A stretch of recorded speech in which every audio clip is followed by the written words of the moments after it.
Hello दोस्तों, आप सभी का हमारे YouTube channel Rahul Shukla smart classes में हार्दिक स्वागत अभिनंदन है। दोस्तों, जैसा कि आप जानते हैं कि कक्षा 12 में रसायन विज्ञान के अंतर्गत हमारा पाठ चल रहा है उपसह संयोजन यौगिक। और उपसह संयोजन यौगिक के अंतर्गत दोस्तों जो हम पढ़ रहे हैं उपसह संयोजन यौगिकों का IUPAC नामकरण। इसी क्रम में दोस्तों आज हम उन यौगिकों का IUPAC नामकरण पढ़ेंगे जिनमें कोई भी आयन उपस्थित नहीं होता है। यानी कि आप हेडिंग देख रहे होंगे IUPAC of non ionic coordination compounds. ऐसे यौगिक जिनमें कोई भी आयन उपस्थित नहीं होता है ना, मतलब वो उदासीन होता है, न्यूट्रल होता है। लिखा हुआ है इसके अंतर्गत उन उपसह संयोजन यौगिकों का IUPAC नामकरण किया जाता है जिनमें काउंटर आयन उपस्थित नहीं होता है। कोई भी आयन उपस्थित नहीं होता, काउंटर आयन उपस्थित नहीं होगा, ना तो पॉजिटिव ना ही नेगेटिव। तो दोस्तों ऐसे यौगिकों को हम एक रूल के द्वारा सॉल्व करेंगे। उनका रूल है, जो रूल के क्रम में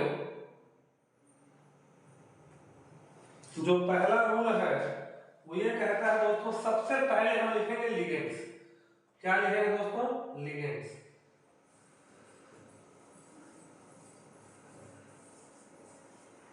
लिगेंड्स पहले लिखेंगे दोस्तों। जैसा कि आप पिछले वीडियो में देख चुके हैं, जब हम लिगेंड को लिखेंगे तो लिगेंड को लिखते समय थोड़ा कुछ बातों का हमें ध्यान रखना है। यदि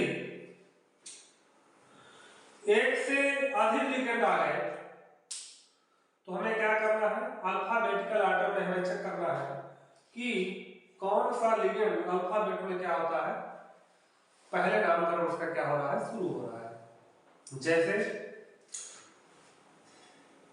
कोई एक्वा है, H2O, जैसे हम कहें H2O को क्या बोलते हैं, एक्वा बोलते हैं, और NO2 क्या बोलते हैं, नाइट्राइटो बोलते हैं, है ना दोस्तों। तो ABCD में A पहले आता है, N क्या आता है बाद में। तो पहले हम H2O का जो है नामकरण करेंगे, उसके बाद जो है किसी और का करेंगे, है ना। तो जब लिगेंड का नाम लिखेंगे तो वहां पर ध्यान देंगे क्या एक से अधिक लिगेंड है। अगर एक से अधिक लिगेंड है तो वहां पर हम अल्फाबेटिकल ऑर्डर अपना क्या करेंगे, एक बार चेक कर लेंगे। तो दोस्तों चेक क्या करेंगे, अल्फाबेटिकल ऑर्डर। तो दूसरा नंबर है दोस्तों, यदि कोई लिगेंड एक से अधिक बार आ गया तो उसके लिए, जैसे 2 बार आ गया तो डाई, 3 बार तो ट्राई, 4 बार तो टेट्रा, 5 बार पेंटा। इस तरह ग्रीक लेटर्स क्या करते हैं, यूज करते हैं। Use Greek letters, use Greek letters. उसके बाद किसका प्रयोग करते हैं, अगर 2 बार है कोई लिगेंड तो डाई का, 3 बार है तो दोस्तों ट्राई का, 4 बार है तो टेट्रा का, 5 बार है तो पेंटा का, और ऐसे ही हमारा क्रम चलता चल जाता है। उसके बाद दोस्तों हम ये देखते हैं कि कहीं कहीं क्या होता है, लिगेंड के नाम में डाई, ट्राई, टेट्रा आदि का प्रयोग कर देता है। तो उस कंडीशन में डाई की जगह पर 20, ट्राई की जगह पर 30, टेट्रा की जगह पर टेट्रा किस, पेंटा की जगह पर पेंटा किस। इसी प्रकार दोस्तों जब एक क्रम बढ़ता चला जाएगा तो हम किस जोड़ते हुए KIS जोड़ते हुए क्या करेंगे, आगे बातें रहेंगे। इस बात को हमें ध्यान देना है। इसके बाद दोस्तों हमें लिखना है सेंट्रल मेटल एटम या आयन, क्या लिखेंगे दोस्तों, सेंट्रल मेटल एटम या कहें आयन। सेंट्रल मेटल एटम लिखेंगे या सेंट्रल मेटल आयन जो भी है उसके लिखेंगे। उसके बाद उसकी ऑक्सीडेशन स्टेट लिखेंगे, तो क्या लिखेंगे, ऑक्सीडेशन स्टेट। और ऑक्सीडेशन स्टेट जैसा कि आप जानते हैं किसमें लिखेंगे, रोमन, किसमें लिखेंगे दोस्तों, रोमन न्यूमेरल में लिखेंगे। अगर 0 आ गई है ऑक्सीडेशन स्टेट तो 0 लिखेंगे, 1 आ गया है तो 1, 2 आ गया है तो 2, 3 आ गया है तो 3। ऐसे दोस्तों हमारा क्रम आगे चलता चला जाएगा। रूल बहुत सा सिंपल है, बहुत ही सिंपल सा रूल है दोस्तों। पहले क्या करेंगे दोस्तों, पहले हम लिगेंड्स का नामकरण करेंगे, और जब लिगेंड्स का नामकरण करेंगे तो यह ध्यान देंगे क्या उस कॉम्प्लेक्स कंपाउंड में एक से अधिक लिगेंड है। यदि उस कॉम्प्लेक्स कंपाउंड में एक से अधिक लिगेंड उपस्थित हैं तो हम अल्फाबेटिकल ऑर्डर में चेक करेंगे। अल्फाबेटिकल ऑर्डर में जिस लिगेंड का नाम अल्फाबेट में पहले आएगा उस लिगेंड को पहले लिखेंगे, और जिस लिगेंड का बाद में आएगा उस लिगेंड को बाद में लिखेंगे। दूसरा नंबर है दोस्तों, यदि लिगेंड एक से अधिक बार आ गया है, तो यदि 2 बार आया है तो डाई, 3 बार आया है तो ट्राई, 4 बार आया है तो टेट्रा, और 5 बार आया है तो पेंटा का प्रयोग करेंगे। इसके अलावा दोस्तों यदि लिगेंड के नाम में ही डाई, ट्राई, टेट्रा का प्रयोग हो तो जब हम लिगेंड का आईयूपीएसी नाम करेंगे तो डाई की जगह पर 20 लिखेंगे, ट्राई की जगह पर 30, टेट्रा की जगह पर टेट्राकेस, और पेंटा की जगह पर पेंटाकेस लिखेंगे। इसी प्रकार दोस्तों आगे क्रम चलता रहेगा। उसके बाद हम लिखेंगे सेंट्रल मेटल एटम या सेंट्रल मेटल आयन, इसे लिखेंगे। फिर उस सेंट्रल मेटल एटम की ऑक्सीडेशन स्टेट लिखेंगे, और ऑक्सीडेशन स्टेट दोस्तों जो लिखेंगे हम वो लिखेंगे रोमन न्यूमेरल, यानी कि रोमन अंकों में 0, 1, 2, 3 एंड सो ऑन। इसी क्रम में जो है हमारा चलेगा। दोस्तों रूल याद कर लीजिए, नोट भी कर लीजिए, इसके बाद हम आपको इसकी आईयूपीएसी करवाते हैं, नोट कर लीजिए।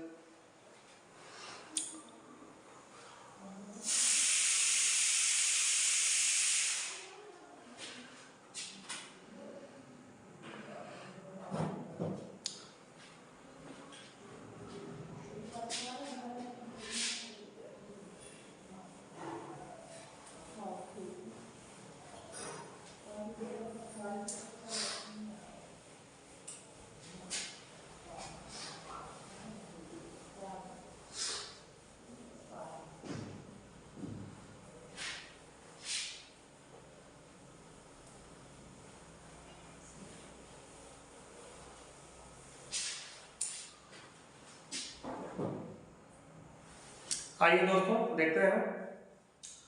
तो अब हमें कंपाउंड की प्रैक्टिस करनी है दोस्तों, तो इसके लिए हम चाहते हैं कि एक बार रूल जरूर लिख लें।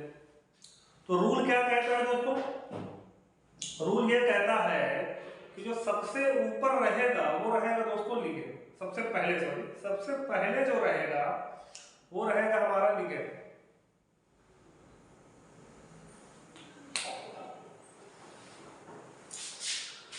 तो दोस्तों सबसे पहले जो हम लिखेंगे वो लिखेंगे लिगेंड को लिखेंगे, रूल में सबसे पहले लिखेंगे लिगेंड को, फिर सेंट्रल मेटल आयन को, फिर ऑक्सीडेशन स्टेट। तो ये हमारा रूल हो जाता है दोस्तों। पहले हम लिखेंगे अपने लिगेंड को, उसके बाद दोस्तों लिखेंगे सेंट्रल मेटल आयन या सेंट्रल मेटल एटम को, और उसके बाद लिखेंगे हम उसकी सेंट्रल मेटल एटम की ऑक्सीडेशन स्टेट। अब जैसे हम एक कंपाउंड लेते हैं,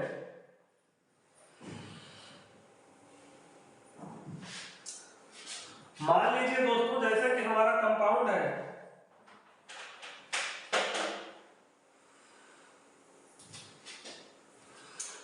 CO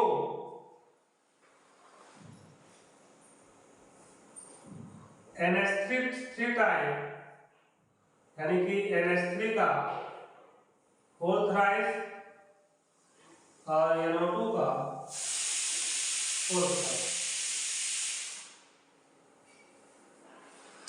पहली बात दोस्तों हमने इस लिगेंड को देखा, सॉरी इस कंपाउंड को जब हमने देखा तो हमें कंपाउंड को देखते ही क्लियर हो गया कि इस कंपाउंड पर कोई भी आयन नहीं है, मतलब ये कैसा कंपाउंड है, नॉन आयनिक कोऑर्डिनेशन कंपाउंड है। अब इसके लिए हमारा ये सिंपल सा रूल है, लिगेंड, सेंट्रल मेटल एटम और ऑक्सीडेशन स्टेट, तीन चीजें चाहिए। तो देखिए दोस्तों इस कंपाउंड में कितने लिगेंड दिया हुआ है, दो लिगेंड, एक NH3 है जिसे एक्वा बोलते हैं, एक NO2 है जिसे नाइट्राइटोएन बोलते हैं। तो दोस्तों जब हम इसका IUPAC नामकरण शुरू करेंगे तो सबसे पहले हमारे पास लिगेंड ही आते हैं।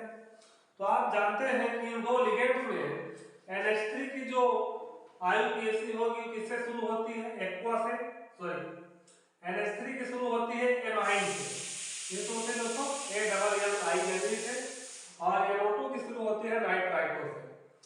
तो ये पहले आता है जन, देखिए इसकी जो IUPAC होगी दोस्तों वो होगी ANNI,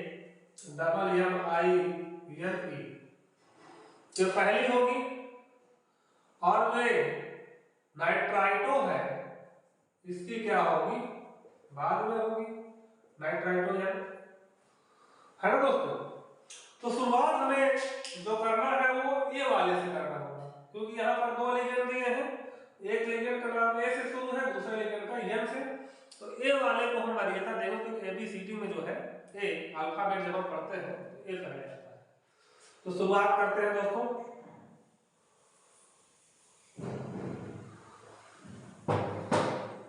तो दोस्तों हम यहाँ पर देखते हैं कि NH3 कितनी बार है, 3 बार। तो 3 बार के लिए आप जानते हैं क्या लिखते हैं, ट्राई, ट्राई हो गया। NH3 को बोलते हैं एमीन, तो AMMINE। कुछ चीजें जो आपको पहले से ही पता है कि IUPAC हमेशा किसमें लिखना है, स्मॉल लेटर में, और कॉम्प्लेक्स पार्ट को जब भी हम लिखेंगे तो कोई भी गैप नहीं। देखिए अब यहाँ पर कोई काउंटर आयन तो है नहीं, ना तो कोई धन आयन है और ना ही कोई ऋण आयन है।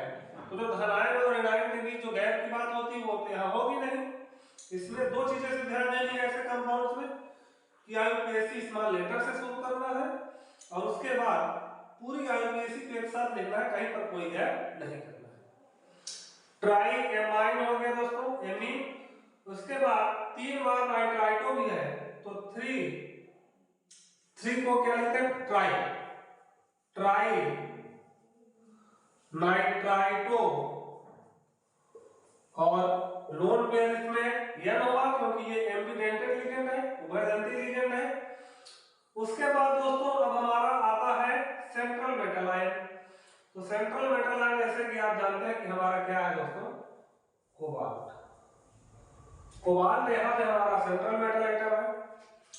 अब हमको इस बात का ध्यान देना है कि हमें चाहिए सेंट्रल मेटल एटम। देखिए लिगेंड हो गया, सेंट्रल मेटल आयन या एटम हो गया, और तीसरे नंबर पर आती है ऑक्सीडेशन स्टेट आती है। तो इसकी ऑक्सीडेशन स्टेट हमें चाहिए सेंट्रल मेटल एटम कोबाल्ट की। निकालने का फार्मूला जानते हैं आप, इसे X मानेंगे प्लस NH3 आप जानते हो उदासीन लिगेंड होता है, इसमें कोई आवेश नहीं। कितनी बार है, 3 बार, 3 गुणे 0 प्लस NO2 माइनस, एक नेगेटिव चार्ज होता है तो 3 गुणे -1 बराबर, तब इस पूरे पर कोई आवेश नहीं है तो बराबर पर दोस्तों 0 लग जाएगा। X प्लस 3 गुणे 0 0, 3 गुणे -1 तो -3 बराबर 0, तो X बराबर हो जाएगा दोस्तों प्लस का 3। तो इसकी ऑक्सीकरण संख्या जो आएगी दोस्तों वो आ जाएगी 3। उम्मीद करते हैं आपको एक कंपाउंड समझ में आ गया होगा। इस कंपाउंड की IUPAC दोस्तों हमेशा स्मॉल लेटर में शुरू करेंगे, और जहां पर कोई आयन नहीं है नॉन आयनिक कोऑर्डिनेशन कंपाउंड है, इनकी आईयूपीएसी एक साथ रखेंगे, कहीं पर कोई भी गैप नहीं करना है।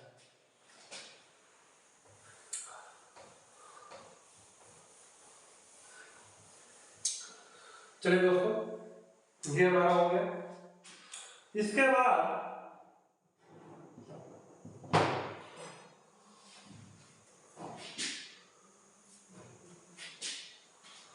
दूसरा कंपाउंड लेते हैं NiCO4।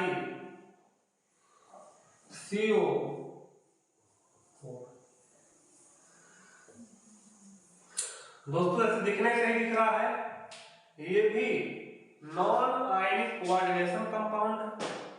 अब इसकी आईयूपीएसी जब हम करेंगे तो सबसे पहले लिगेंड देखेंगे, और लिगेंड देख रहे हैं कि हमें एक ही लिगेंड है इस पे CO। तो इस CO को क्या बोलते हैं, कार्बोनिल बोलते हैं। और कितनी बार है दोस्तों, 4 बार है। तो लिगेंड पहले लिखेंगे तो 4 बार के लिए टेट्रा प्रयोग करेंगे, तो हो जाएगा टेट्रा टेट्रा।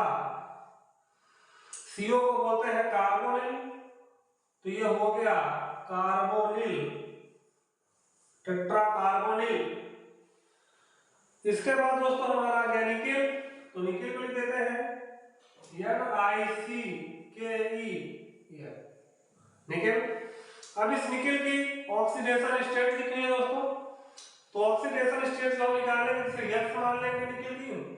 और CO कार्बन मोनोऑक्साइड पर कोई भी आवेश नहीं होता है, तो इसकी आखिरी संख्या 0 होगी। कितनी बार है, 4 बार। 4 × 0 बराबर 0, तो X बराबर कितना हो जाएगा, 0। मतलब इसकी आखिरी संख्या दोस्तों कितनी आ गई, 0। तो ये हमारा दूसरा कंपाउंड हो गया नॉन आयनिक कोऑर्डिनेशन कंपाउंड का। नोट कर लीजिए दोस्तों। इसके बाद हमारा आपको क्वेश्चन की प्रैक्टिस करवा देते हैं।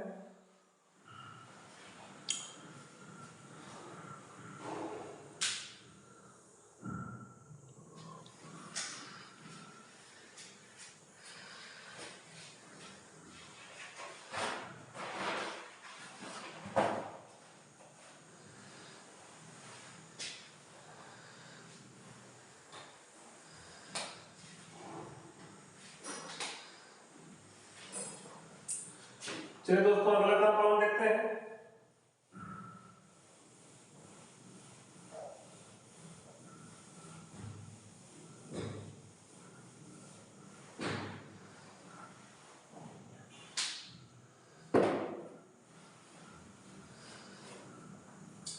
तीसरा कंपाउंड है दोस्तों TTNH3 का ट्वाइस और Cl2। अब इस कंपाउंड में दोस्तों देखिए कोई भी आवेश उपस्थित नहीं है, मतलब ये नॉन आयनिक कोऑर्डिनेशन कंपाउंड है। अब इसकी आईयूपीएसी दोस्तों हमें करना है, तो सबसे पहले लिगेंड रखेंगे। और लिगेंड में आप जानते हैं यहाँ पर भी कितने लिगेंड आ गए हैं, 2 लिगेंड आ गए हैं।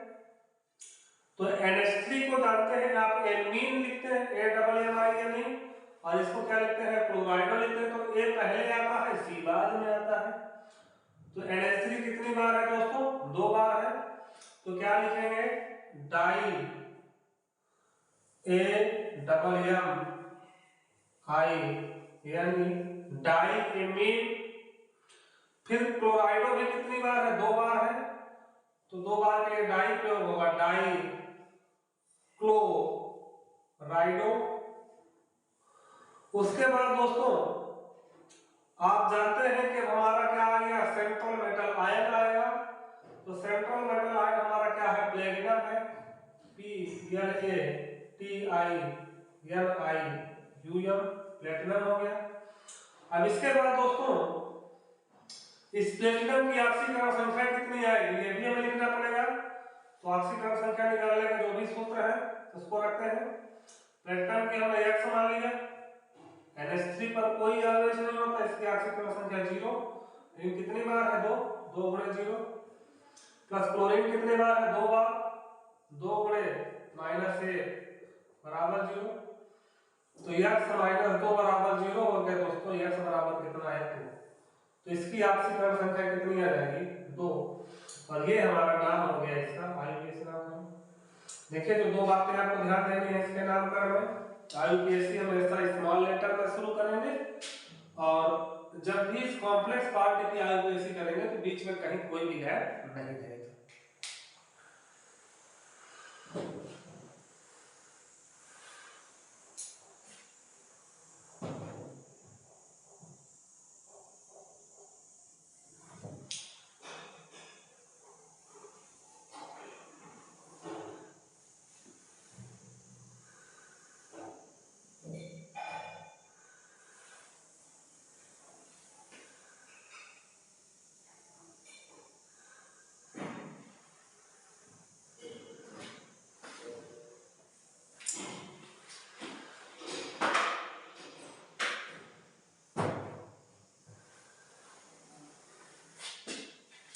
हो गया दोस्तों।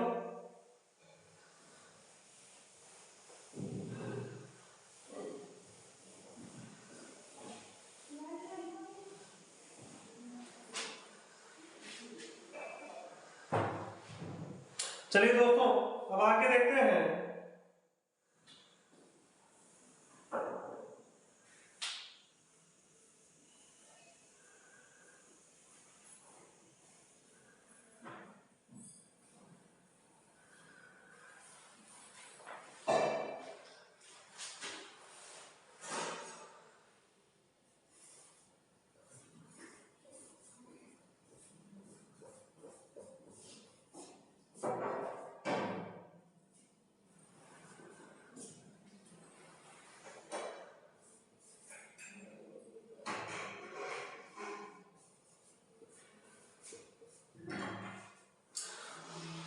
दोस्तों जैसे ये एक कंपाउंड दे दिया हमें, इसकी हमें IUPAC करनी है, तो इसके IUPAC जैसे हमें करनी है दोस्तों, अब इसमें हमें दिख रहा है कि नॉन आयनिक कोऑर्डिनेशन कंपाउंड है। अब इसकी हमें IUPAC करनी है, तो इसकी IUPAC करने की दोस्तों हम करेंगे क्या, हम करेंगे कि सबसे पहले हम लिगेंड देखेंगे। तो लिगेंड में भी आप देख रहे हैं कि इसमें 4 लिगेंड है, NH3 है यानी कि एमीन, एक क्लोराइडो है, एक ब्रोमाइडो है, एक पिरिडीन है ना दोस्तों।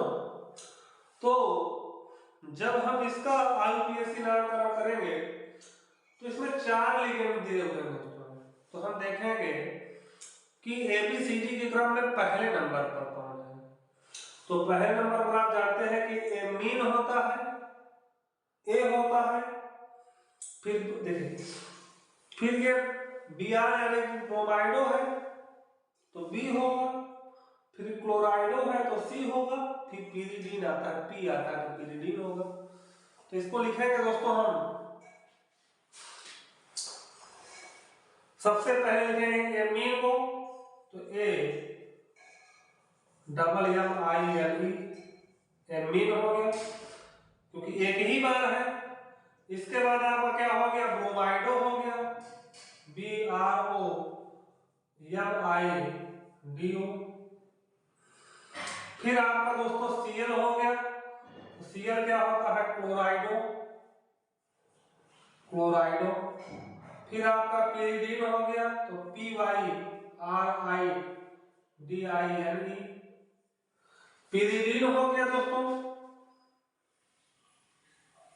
इसके बाद आपका क्या बचा, इसके बाद आपके सारे लिगेंड्स जो है आपके हो गए, कोई भी लिगेंड अब नहीं बचा। अब क्या बचा, सेंट्रल मेटल आयन बचा।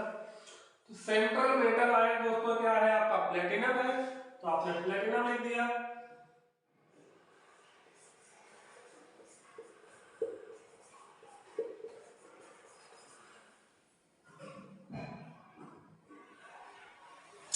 दोस्तों जब हमारा सेंट्रल मेटल आयन प्लेटिनम हो गया तो इसके बाद हमें इसकी ऑक्सीकरण संख्या चाहिए। तो प्लेटिनम की ऑक्सीकरण संख्या जब हम निकालेंगे दोस्तों तो हम उसकी ऑक्सीकरण संख्या क्या मान लेंगे, 1 मान लेंगे। इसके बाद NH3 पर जानते हैं कोई भी आवेश नहीं होता, NH3 की 0, क्लोरीन की -1 होती है, ब्रोमीन की -1 होती है, और पिरिडीन की ऑक्सीकरण संख्या कितनी होती है, 0 बराबर 0। -1 और -1 दोस्तों -2 हो जाएगा बराबर का 0, और x बराबर कितना हो जाएगा, प्लस का 2। तो इसकी ऑक्सीकरण संख्या कितनी आ जाएगी दोस्तों। तो इसकी भी ऑक्सीकरण संख्या आ गई दोस्तों, और इस कंपाउंड की भी IUPAC क्या हो गई, कंप्लीट हो गई है।